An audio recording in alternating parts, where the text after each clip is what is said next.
Lalaking may apoy na bumabalot sa kanyang mukha ay walang iba kundi isang demonyo mula sa impyerno.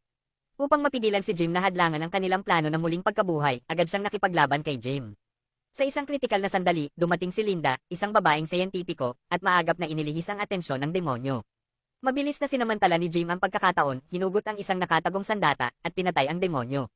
Habang unti-unting nawawala ang naglalagablab na apoy, naitaboy ang demonyo pabalik sa impyerno.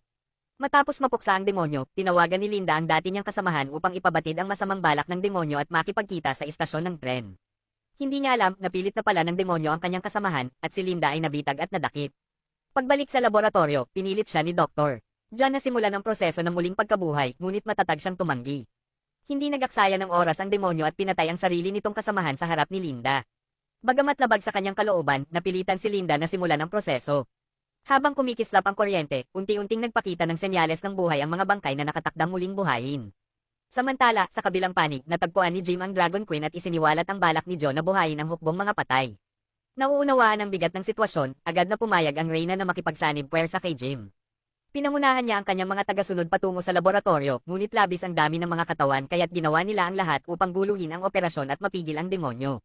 Mag-isang pumasok si Jim sa gusali at nakipagtagisan ng lakas kay Dr. John. Bilang anak ng isang demonyo, ipinamalas ni John ang pambihirang lakas sa pakikipaglaban at mabilis na pinabagsak si Jim. Habang itinatayo ni John si Jim, sumabog mula sa impyerno ang hukbo ng mga espiritong patay at sinaniban ng libu-libong katawan. Maging si Jim ay hindi nakaligtas sa pagsanib.